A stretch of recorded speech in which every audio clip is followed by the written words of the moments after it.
अध्याय 1 कुरुक्षेत्र के युद्ध स्थल में सैन्य निरीक्षण। धृतराष्ट्र ने कहा, हे संजय, धर्मभूमि कुरुक्षेत्र में युद्ध की इच्छा से एकत्र हुए मेरे तथा पांडु के पुत्रों ने क्या किया?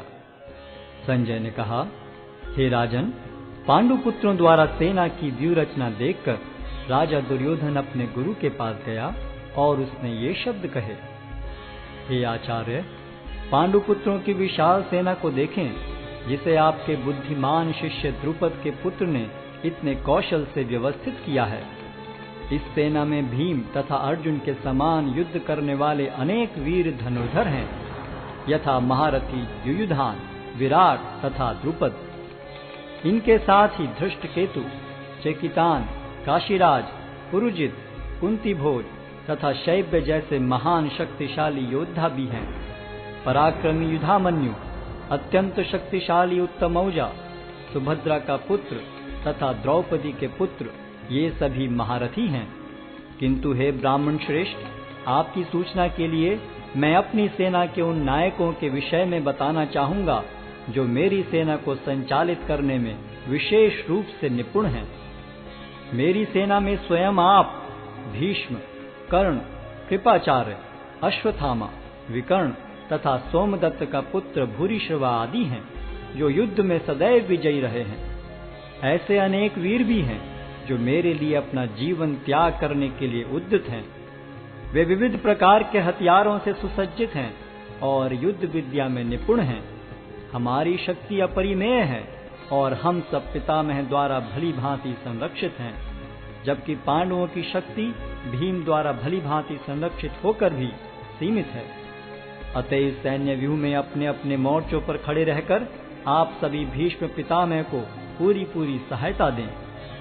तब कुरुवंश के वयोवृद्ध परम प्रतापी एवं वृद्ध पितामह ने सिंह गर्जन की ध्वनि करने वाले अपने शंख को उच्च स्वर में बजाया, जिससे दुर्योधन को हर्ष हुआ। तत्पश्चात शंख, नगाड़े, बिगुल, तुरही तथा सिंह सहसा एक साथ बज उठे। वह समवेत स्वर अत्यंत कोलाहलपूर्ण था। दूसरी ओर से श्वेत घोड़ों द्वारा खींचे जाने वाले विशाल रथ पर आसीन कृष्ण तथा अर्जुन ने अपने अपने दिव्य शंख बजाए। भगवान कृष्ण ने अपना पांचजन्य शंख बजाया, अर्जुन ने देवदत्त शंख तथा अति भौजी एवं अति मानवीय कार्य करने वाले भीम ने पौंड्र नामक भयंकर शंख बजाया। हे राजन, कुंती पुत्र राजा युधिष्ठिर ने अपना अनंत विजय नामक शंख बजाया तथा नकुल और सहदेव ने सुघोष एवं मणिपुष्पक शंख बजाए।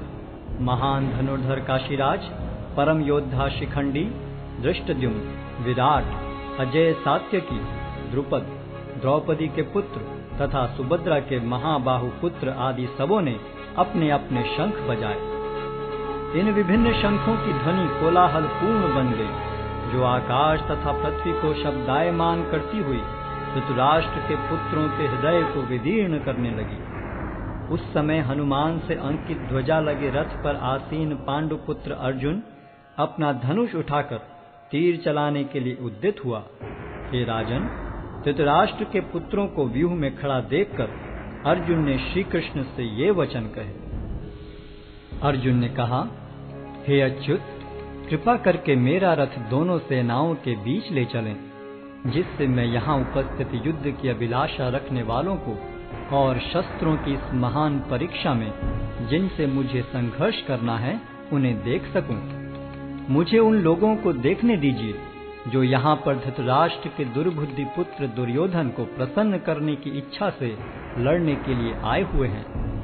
संजय ने कहा, हे भरतवंशी, अर्जुन द्वारा इस प्रकार संबोधित किए जाने पर भगवान कृष्ण ने दोनों दलों के बीच में उस उत्तम रथ को लाकर खड़ा कर दिया।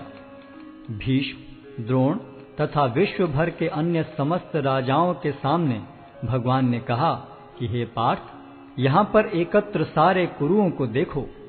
अर्जुन ने वहां पर दोनों पक्षों की सेनाओं के मध्य में अपने चाचा ताऊओं, पितामहों, गुरुओं, मामाओं, भाइयों, पुत्रों, पौत्रों, मित्रों, ससुरों और शुभ चिंतकों को भी देखा। जब कुंती पुत्र अर्जुन ने मित्रों तथा संबंधियों की इन विभिन्न श्रेणियों को देखा तो वह करुणा से अभिभूत हो गया और इस प्रकार बोला। अर्जुन ने कहा, हे कृष्ण, इस प्रकार युद्ध की इच्छा रखने वाले अपने मित्रों तथा संबंधियों को अपने समक्ष उपस्थित देखकर मेरे शरीर के अंग कांप रहे हैं और मेरा मुख सूखा जा रहा है। मेरा सारा शरीर कांप रहा है, मेरे रोंगटे खड़े हो रहे हैं, मेरा गांडी धनुष मेरे हाथ से सरक रहा है और मेरी त्वचा जल रही है। मैं यहाँ अब और अधिक खड़ा रहने में असमर्थ हूँ। मैं अपने को भूल रहा हूँ और मेरा सिर चकरा रहा है। हे कृष्ण, मुझे तो केवल अमंगल के कारण दिख रहे हैं। हे कृष्ण, इस युद्ध में अपने ही स्वजनों का वध करने से न तो मुझे कोई अच्छाई दिखती है और न मैं उससे किसी प्रकार की विजय, राज्य या सुख की इच्छा रखता हूँ। हे गोविंद, हमें राज्य, सुख अथवा इस जीवन से क्या लाभ, क्योंकि जिन सारे लोगों के लिए हम उन्हें चाहते हैं वे ही इस युद्ध भूमि में खड़े हैं।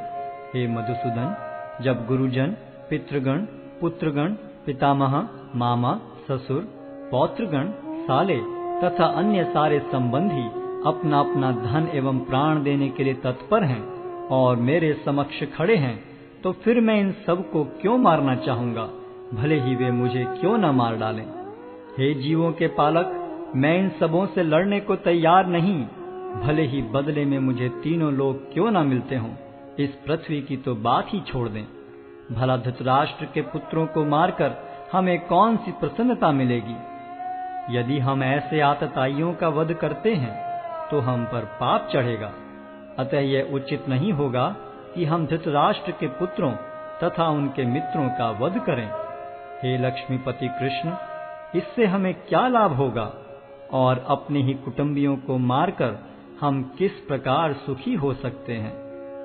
हे जनार्दन, यद्यपि लोक से अभिभूत चित्त वाले ये लोग अपने परिवार को मारने या अपने मित्रों से द्रोह करने में कोई दोष नहीं देखते, किंतु हम लोग जो परिवार के विनष्ट करने में अपराध देख सकते हैं, ऐसे पाप कर्मों में क्यों प्रवृत्त हों। कुल का नाश होने पर सनातन कुल परंपरा नष्ट हो जाती है और इस तरह शेष कुल भी अधर्म में प्रवृत्त हो जाता है। हे कृष्ण, जब कुल में अधर्म प्रमुख हो जाता है तो कुल की स्त्रियां दूषित हो जाती हैं और स्त्रीत्व के पतन से हे वृष्णिवंशी अवांछित संतानें उत्पन्न होती हैं। अवांछित संतानों की वृद्धि से निश्चय ही परिवार के लिए तथा पारिवारिक परंपरा को विनष्ट करने वालों के लिए नारकीय जीवन उत्पन्न होता है। ऐसे पतित कुलों के पुरखे गिर जाते हैं, क्योंकि उन्हें जल तथा पिंडदान देने की क्रियाएं समाप्त हो जाती हैं।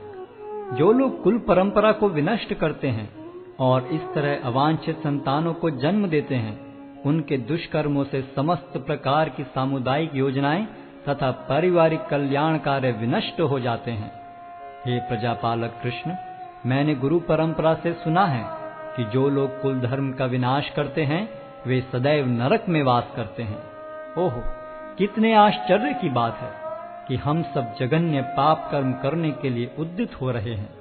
राज्य सुख भोगने की इच्छा से प्रेरित होकर हम अपने ही संबंधियों को मारने पर तुले हैं। यदि शस्त्रधारी धृतराष्ट्र के पुत्र मुझ निहत्थे तथा रणभूमि में प्रतिरोध न करने वाले को मारें तो यह मेरे लिए श्रेयस्कर होगा।